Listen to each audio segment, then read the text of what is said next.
뉴스쇼 금요일의 코너, 기자가 훅 파고드는 뉴스의 진실, 훅뉴스입니다. 오늘도 권민철 기자 나와 있습니다. 어서 오세요, 권 기자. 안녕하세요.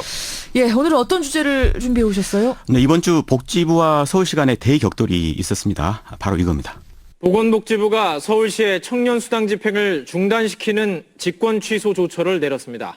서울시는 이에 불복해서 대법원에 제소하기로 해서 청년수당 갈등이 법정 소송으로 번지게 됐습니다. 예, 서울시의 청년수당 문제예요. 네. 그러니까 취업 못한 청년들한테 월 50만 원씩 최대 6개월간 지원하겠다, 이런 사업인데 네. 결국은 법정으로 가게 된 거죠. 네네. 방금 들으신 내용은 정부가 이 사업에 어제 취소 명령을 내리자 서울시가 예. 대법원에 소송을 내겠다고 밝혔다는 보도인데요.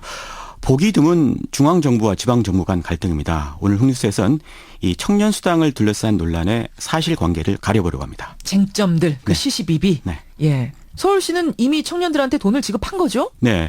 신청자가 있었는데요. 한 6,300명 정도 됐는데요. 예. 이 가운데 3,000명을 먼저 추렸고 그 가운데 약정서에 아직 동의하지 않은 인원을 뺀 2,800여 명에게 지난 수요일에 50만 원씩 지급했습니다. 이미 50만 원씩 지급을 한 상황. 네.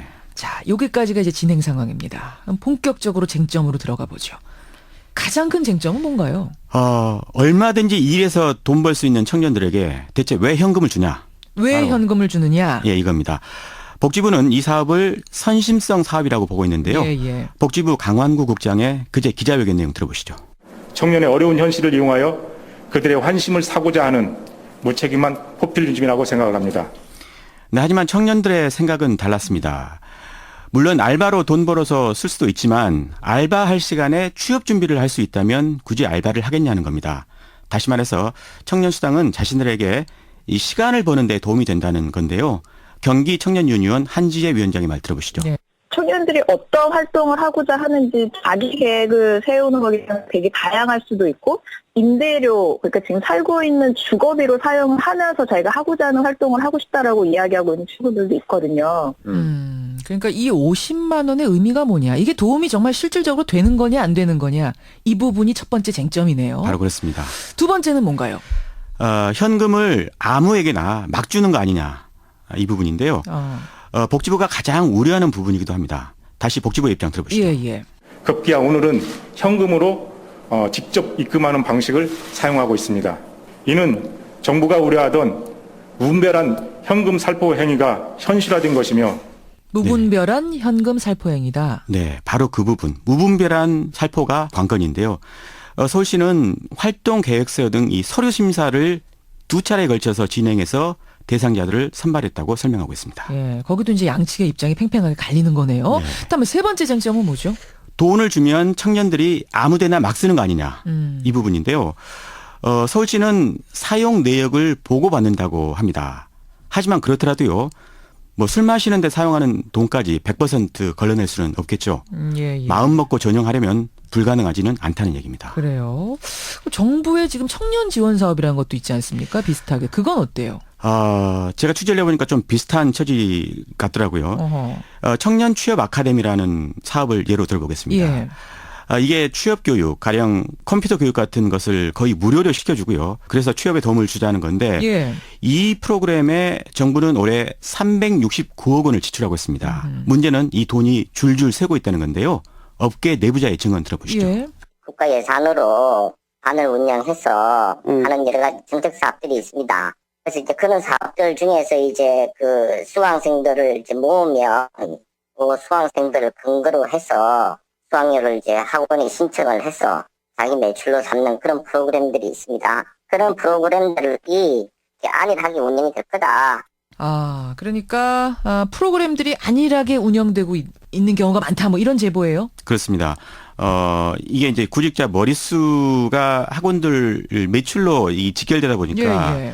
교육이 내실 있게 진행되지 않고 사람들 모집하는 데만 혈안이 돼 있다. 모집에만, 홍보에만 혈안이 돼 있다? 네, 이러다 보니까 전문 모집인까지 두고 청년들을 끌어모으는 것도 있더라고요. 그래요. 이런 교육기관들은 보통 위탁업체이기 마련인데 맞습니까? 네, 그렇습니다. 그래서 다음번에도 위탁기관으로 선정되려면 이곳을 다녀간 사람들의 취업률이 일단 높아야 됩니다. 이 때문에 취업률을 허위 또는 과장 보고하는 경우도 있다고 합니다. 그래요. 정부의 청년 지원 사업에서 이제 좀 구멍이 뚫린 부분 네. 짚어주신 건데 네. 결국 그 부분이 서울시에서도 재현되지 않겠는가 이게 세 번째 쟁점인 거군요. 네, 그렇습니다. 네 번째 쟁점은 뭐죠? 이 청년수당이 정부가 시행 중인 취업 성공 패키지와 이 중복 아니냐 이런 내용입니다. 취업 성공 패키지가 뭔가요? 요거는 진로 상담부터 교육, 취업 발전까지 이 패키지로 지원해 주는 사업인데요. 정부의 사업. 네. 예. 문제는 이게 국비 과정 반으로 운영되기 때문에 실력이 서로 다른 사람들끼리 한 반을 이룹니다. 그러다 보니까 교육 효과도 떨어진다는 건데요. 한 수강생의 이야기 들어보시죠. 예. 그 웹 개발이라는 과정 자체가 4개월 안으로 끝날 수 없는 과정이고, 전공자부터 저 같은 이제 초보자까지 이제 같은 반에 다양한 층의 사람들이 있다 보니까 초보자는 전혀 이해하지 못하는 경우도 있고, 그러다 보니까 어느 층에서도 잘 맞지 않는 강의가 계속해서 진행됐었고, 그렇게 교육의 효과가 크지 않았다라고 생각해요. 그러니까 이건 지금 정부에서 시행 중인 취업 성공 패키지라는 것에 대한 얘기예요. 예. 그러니까 취준생의 어떤 욕구를 충족시켜주기엔 좀 한계가 있다 이런 설명을 하는 거군요. 네, 그렇습니다. 이 취준생들이 가장 많이 찾는 프로그램, 취업 준비 활동 뭘까요? 토익 강좌 같은 영어 활동을 영어 같은 거. 예. 그런데 이거는 정부의 그 지원 사업에는 빠져 있거든요. 가령 서울시의 청년수당 같은 거는요. 이걸 가지고 토익 시험 준비에 쓸 수가 있는 겁니다. 바로 이런 부분이 이제 서울시가 주장하는 우리는 다르다 하는 부분인 거고 네. 정부는 뭐 크게 다르지 않다. 여기서 네. 갈리고 있는 거예요. 네. 자, 다음 쟁점은 뭡니까? 다섯 번째 쟁점인데요. 청년수당이 청년들의 취업에 과연 도움이 되겠느냐. 도움이 되겠느냐? 네, 그건데요. 복지부는 근본적인 해법이 아니다. 이렇게 주장을 하고 있습니다. 그렇다고 이 정부의 청년 정책은 근본적인 해법이냐? 사실 그것도 아닙니다. 정부는 현재도 67개의 청년 사업을 진행하면서 올해만 2조 원이 넘는 막대한 예산을 투입을 하고 있거든요. 예. 하지만 청년 실업률은 되레 높아지고 있습니다. 정부의 청년 사업이 실효를 거두지 못하고 있다는 방증인 거겠죠. 그런 사례가 실제로 있습니까? 대표적인 게 해외 취업 지원 프로그램인데요. 예. 알맹이 없는 사업이라는 불만이 많습니다. 그 웨스트라는 사업에 지원하려고 했던 한 대학생의 이야기 들어보시죠. 해외 취업 솔직히 힘들잖아요.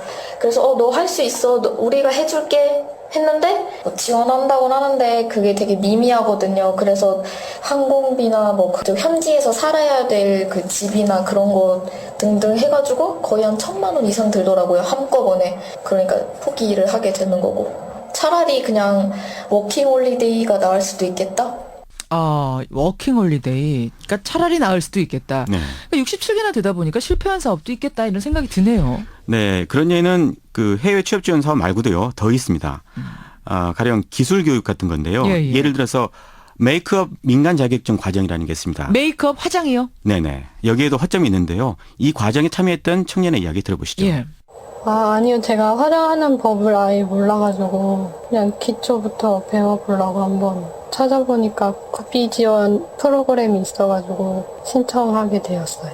취미생활이요. 그러니까 지금 정부가 예산을 투입해서 직업 교육을 하겠다라고 했지만 이게 한갓 취미 생활로 이용되는 뭐 사례도 있다는 얘기네요. 네, 그렇습니다. 이렇게 정부의 청년 정책에 대한 불신 같은 게 서울시로 하여금 정부와는 차원이 다른 사업을 추진하게 만든 배경이 된 겁니다. 그러니까 서울시는 우리는 좀 다르게 해보겠다. 뭐 이제 이런 자신감을 갖고선 뛰어들었다는 얘기인데 네. 그렇다고 해도 이렇게 정부가 강하게 반대하는데 청년수당 사업을 이렇게까지 해서 강행할 필요가 있나? 뭐 이런 의문 드실 거예요. 그게 바로 또 다른 쟁점일 건데요. 예. 복지부는 만약 서울시가 사업을 시행하면 이게 다른 지자체에도 번질 수가 있다는 우려를 해서 더더욱 결사맞고 있습니다. 다른 지자체도 따라하지 않을까? 이게 이제 뭐 예산에 큰 충격이 되지 않을까? 이런 염려들이요. 예, 형평성이 이제 문제가 있을 수 있어 보니까요. 하지만 이 청년수당 사업은 어디까지나 시범 사업일 뿐입니다. 시범적으로 해보고 문제가 생기면 접거나 보완하면 될 일 아니겠습니까?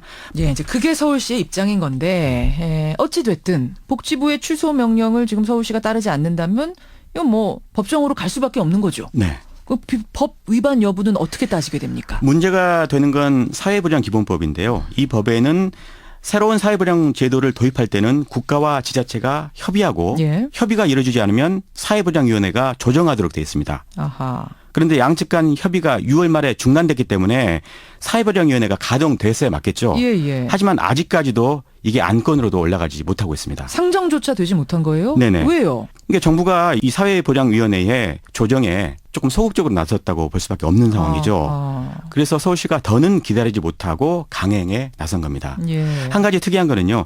지난 6월 초에 양자 간의 협의가 끝나서 7월부터 이 사업을 시행하기로 했다. 이렇게 보도까지 나왔는데요. 예. 갑자기 복지부의 입장이 돌변한 겁니다. 서울시는 따라서 보이지 않는 손이 개입했다. 이렇게 보고 있는 거고요. 예, 서울시와 정부 간의 이 청년 수당을 둘러싼 격돌. 그동안의 흐름들 도대체 무엇이 쟁점인가 오늘 양쪽의 입장을 다 권민철 기자가 꼼꼼히 짚어줬습니다. 청년들만 중간에 끼워서 조금 입장이 애매하게 됐네요. 네. 예, 중앙정부와 지방정부의 갈등으로 애꿎은 청년들이 피해를 입는 그런 일은 없어야 될 텐데요. 오늘의 흑뉴스 권민철 기자 수고하셨습니다. 고맙습니다.